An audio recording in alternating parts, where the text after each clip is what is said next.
경북도가 제36회 장애인의 날 기념식을 개최했습니다. 영천시 보건소가 아토피 천식 안심학교 운영 간담회를 열었습니다. 안동시와 대구시가 중국인 단체 관광객 유치에 적극 나서고 있습니다. 안동시와 새누리당이 당정협의회를 열어 국비 확보 방안 등을 논의했습니다. 시청자 여러분 안녕하십니까? 오늘의 경북 소식입니다. 경북도가 19일 안동 그랜드호텔에서 제36회 장애인의 날 기념식 및 신도청 투어 행사를 가졌습니다. 이번 행사는 김관용 도지사를 비롯한 기관단체장, 장애인 복지단체장과 자원봉사자 등 700여 명이 참석해 더불어 행복한 사회란 슬로건 아래 진행됐습니다.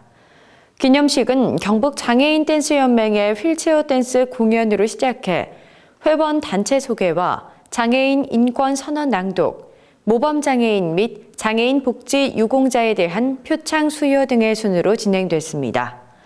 또한 신도청 투어를 희망하는 장애인 300여 명과 함께 신도청 곳곳을 둘러보는 시간도 가졌습니다. 영천시 보건소가 아토피 천식 안심학교 운영 간담회 및 신규학교 MOU 체결식을 가졌습니다. 19일 보건소 대회의실에서 열린 행사에는 구현진 영천시 보건소장, 관계학교장, 경상북도 아토피 천식교육 정보센터, 어린이집 등 관계자 30여 명이 참석했습니다. 이날 영천시 보건소는 영천교육지원청 산하 관내 4개 초등학교 이외에 신규로 임고, 신령초등학교와 아토피 천식 안심학교 운영을 위한 상호 협약을 체결했습니다. 이날 협약으로 학교 학생들을 대상으로 아토피 천식 실태조사 후 학교 환경조성, 교사, 학생, 학부모에 대한 예방관리교육, 고위험 환아 등록 및 지속적 관리, 천식 응급키트, 자조 모임 등에 협력하게 됩니다. 의성군이 지난 18일 의성문화회관에서 2016년 노인 사회활동 지원 사업 초양 교육을 가졌습니다. 의성군의 노인 사회활동 지원 사업의 수행단체인 의성 시니어클럽에서는 2016년 1월부터 12월 말까지 20개 사업에 23억 원의 예산을 투입해 사업에 참여하는 65세 이상 노인 1,059명에게 월 20만 원을 지급합니다.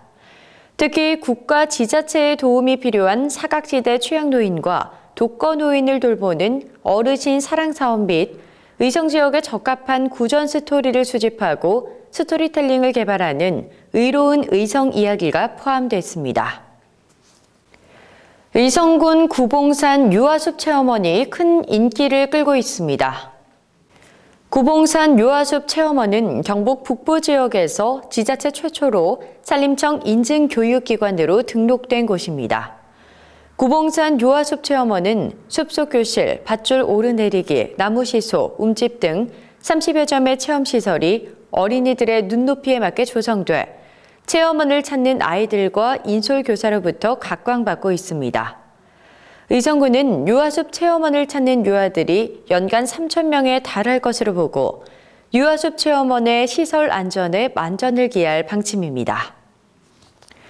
안동시가 대구시와 손잡고 중국인 단체 관광객 유치에 적극 나서고 있습니다. 4월부터 10월까지 대구공항 중국 전세기 관광상품을 운영해 안동을 찾는 관광객들이 크게 늘어날 것으로 예상됩니다. 지난 10일 첫 전세기가 대구공항에 도착한 이래 4월 동안 총 40편의 전세기가 대구공항과 중국의 8개 지역을 오갈 예정이며 이 가운데 13편의 전세기 관광상품 여행객이 안동을 찾을 계획입니다. 예상 인원은 4월 한 달만 최대 2,400명 정도로 올 10월까지 전세기를 운영하게 되면 안동을 찾는 중국 단체 관광객은 더욱 늘어날 전망입니다. 안동시와 새누리당이 지난 19일 당정협의회를 열어 안동시의 역점 사업에 대한 국비 확보 방안 등을 논의했습니다. 안동시와 새누리당은 지역 발전을 위한 동력 확보와 도청 소재지 도시 위상에 걸맞는 대외 접근성을 제고하기 위한 국비 확보가 우선돼야 한다는 점에 공감을 표했습니다. 또한 기존 도시와 도청 신도시 간 균형 발전을 위해서는 안동에서 도청 신도시를 잇는 14.89km의 직행로 건설이 반드시 필요하다는 현안에 주목했습니다. 안동시는 이 밖에도 새누리당 김광림 국회의원과 지역구 도시의원에게 국립백신산업지원센터 구축 사업을 포함한 45개의 지역 주요 현안 사업이 차질 없이 추진될 수 있도록 국도비 예산 확보에 적극 협조해 줄 것을 요청했습니다. 영주 기능성 쌀이 지난 19일 미국 수출길에 올랐습니다. 이번에 수출하는 물량은 9.4톤 정도로 현미로만 백진주, 하이아미, 큰눈 등 3개 품종입니다. 영주시는 이를 계기로 국비 등을 확보해 3년간 수출 기반 조성을 위한 재배단지 조성과 미국 홍보를 중점적으로 추진해 영주 기능성 쌀의 국제 경쟁력을 강화해 나갈 계획입니다. 영주 기능성 쌀은 지난 2014년부터 매년 미국으로 수출을 하고 있으며 금년 하반기에 2차 수출을 계획하고 있습니다.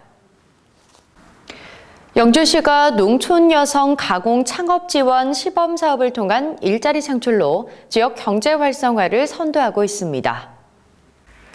영주시는 농촌 여성 가공 창업을 통해 지난해에는 뉴욕 H마트에 수출을 시작했으며 농촌진흥청 주관 6차 상품 경진대회에서도 수상하는 등 큰 성과를 내고 있는 가운데 지난 18일에는 문수면 우간의 농장 개소식을 가졌습니다. 우간의 농장은 농산물 가공 공장으로 지역의 특산품인 고추와 생강, 도라지 등의 세척 분쇄 과정을 통해 부가가치를 향상시킬 수 있습니다. 이번 우간의 농장 가공 공장 개소로 세척과 분쇄 시간을 절약하고 품질의 고급화를 이룰 수 있으며 가공품의 생산 증가로 수익이 늘어날 전망입니다. 경북 소식을 마칩니다. 시청해주신 여러분 고맙습니다.